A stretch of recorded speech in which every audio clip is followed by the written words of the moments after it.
people don't know this either. So Crockett, as they grew, they bought this bigger office over off Carmel Road. They moved over from the office. They kept the land and the building on South Boulevard and moved over to this big place, 30,000 square feet, put in rings and all that, right? So, Ole and Gene, this is when Gene was breaking guys in, right? So, do you know the story about the mask guy coming in and all that? No. Okay, so, did you ever know Gene Anderson? No, I never got a chance to meet him. Yeah, well, you would love it. Hey, so this guy walks in with his dad to the office, and this the same day as Magnum comes, right, to get a tryout. So what Ole did, and Gene, they'd run these guys ragged up and down stadium steps. You've heard the stories, right? Oh, and and beat the crap out of them. Well, this guy comes walking into the office with his dad, and I would start getting him. We picked our paycheck, and this guy goes, "My son wants to try out for wrestling." And Gene says to him, "Well, take off the mask." And the kid goes, "No, I'm taking my mask off. I don't know who I am." Oh my gosh. Okay, well, we're the office. It's okay if we know who you are. No, you'll get it. They went back to the ring, and he wouldn't take off the mask. Ooh, man, and they beat the crap out of that poor kid, man. I mean, just that's the way it was, right? So that afternoon, Terry Taylor comes in, and Buzz Sawyer's down there with him, right? And they beat up Magnum so bad he came walking out, and he saw me in the parking lot, and he said, "God, I'm a big fan of yours. What do you think I should do?" Buzz Sawyer and Ole and Gene beat the shit out of him. I said, "If you go home, you'll never make it. You got to come back tomorrow." And he did, but he paid the price, man. And he was a good amateur wrestler. He wrestled in college. Yeah. Terry did. You know what I mean? Yeah, but I mean, he wasn't a national champion. But Rick, when you're in a situation like that, you're not really instructed to fight back. No, I know that's capacity. the point. But Buzz You're there Sawyer to was take an ass tough too. whooping. Oh yeah, that's what I'm saying. Yeah. And I didn't like that. I mean, I didn't like taking liberties with the guys. I didn't even like watching it because they were, they don't know they can fight back. Right. And like I'll give you an example. Eddie Graham was famous for that. He'd have Bob Roop and these guys kick the crap out of these guys, And one day he asked Briscoe to do it. Briscoe said, "I don't do that." Right. And Eddie and him had a falling out. Jack wouldn't do that kind of stuff. Right. But that was their deal. And then who broke them a habit of that? A guy named Dick Slater walked in the office and wanted to become a wrestler. And they told Roop to soften him up. Roop was laying cold in a pool of blood. Slater was that tough, man. The rest is history. Dick Slater you would have loved him, man. 100 miles an hour down the road. He could work. He was just like Terry. And tougher than hell, boy. Remember that kid that played football for the Oakland Raiders, Matusak? Yeah. He beat up Matusak on the beach. He went up to his hotel room with spring break, and Slater was in high school. Matusak was at the University of Tampa with Orndorff at the same time, right? So he was hitting on Slater's girlfriend. Slater beat the crap out of him. He went up to his hotel room, and Slater said, "Write me a note and apologize to me before you come out." True story. Nobody messed around with Slater, man. But I'd always heard about that from his Mid-South days down there in Watts territory with some of the things that he did. But yeah, he put one of our mutual friends' head in the toilet. I won't say who. I know, but see, that's what I'd always heard, and I never got a really over Sweet chance to get in the ring with Diggy Slater. Yeah. But he was a damn good wrestler, but he never reached like a big megastar status. Well, he had that accident. He was in that car wreck with Terry and what happened? Blanchard. And all. They were driving in a van, and this is like 1986 or so, and terrible car wreck with Terry Funk. We talked about it. And he suffered a terrible concussion and a spinal injury. Oh. He was never the same again. Oh, see, I never knew that, but Yeah. I'd always heard that Diggy Slater was one tough son of a bitch. Oh boy, was he ever?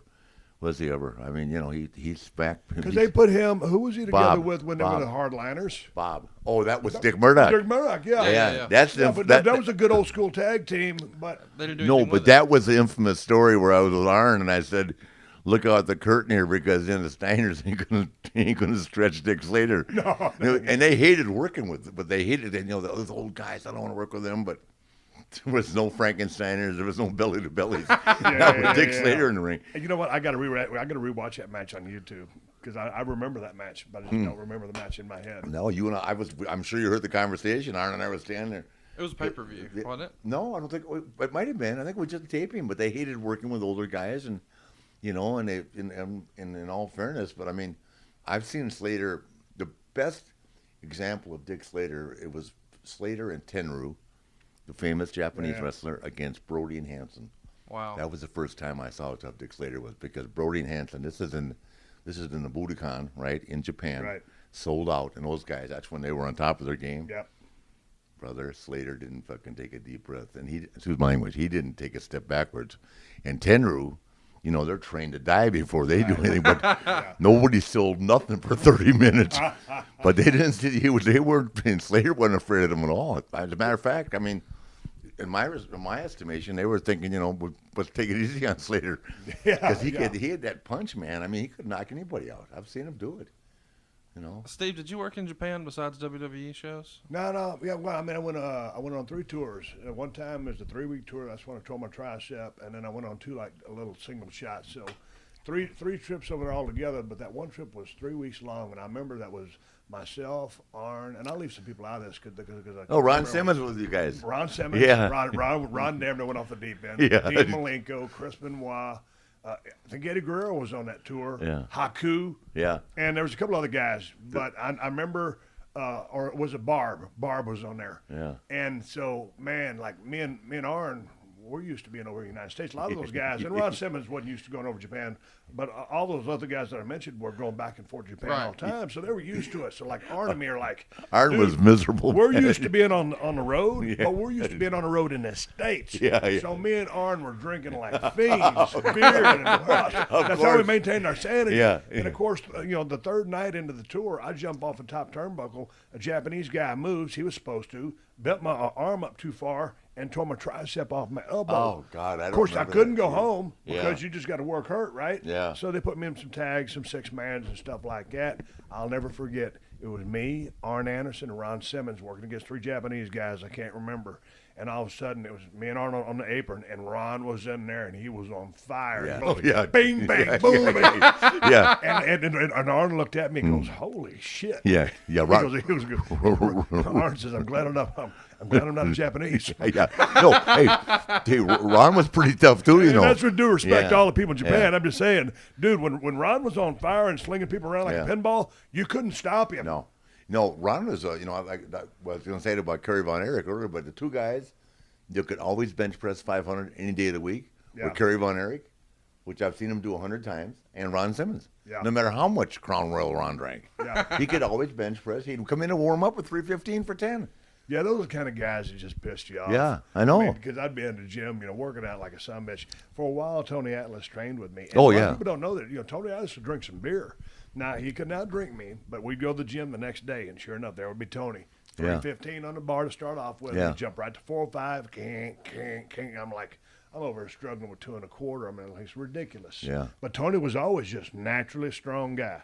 He was Mr. Miss USA. Well, Mr. USA, but he was Mr. Number 1. He was a state champion of wrestling in the state of Virginia. Oh, I didn't know that. He was a good amateur wrestler, and I mean. Hey, did you know the story that one time Paul Orndorff, Mr. USA, Tony Beat Atlas, the crap out of Tony. well, I know, but there was another guy in the car, and they got into an argument, and they said, pull this car over, and I'll be damned if Tony Atlas and Paul Orndorff went at it, and Paul Orndorff bit off part of Tony Atlas's ear. Yeah. And then so they were working for Mid-South. So Tony missed a shot because his ear was messed up. Matt Bourne. And was it Matt Bourne? Yeah. Well, so anyway, but Bill Watts fined him because he couldn't work that night.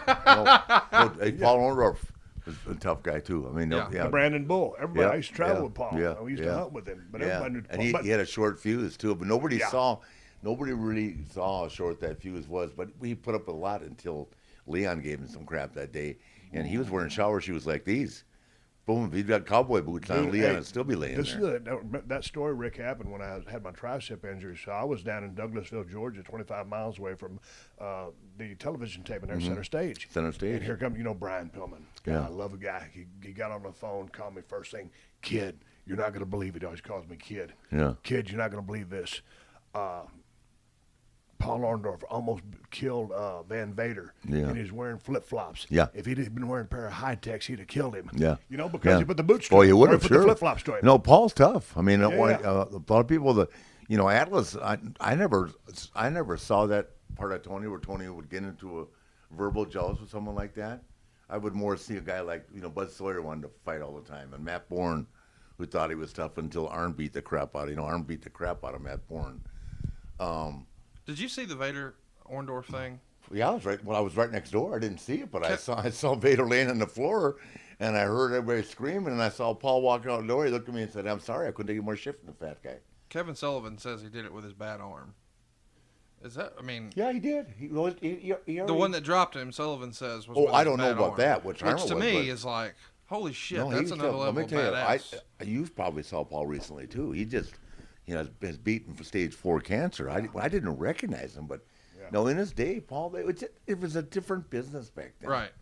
I mean, Orndorff was around back when it was him and Snuka against me and Valentine, when Mulligan and all those guys are running around. And Yeah. we were all in the building one night, Norfolk again, sold out. Right, it's Jack and Barry's first match against Ole and Gene. Right, and it was me and Valentine against Snuka and Orndorff, and I had that two-headed coin. I told you the story.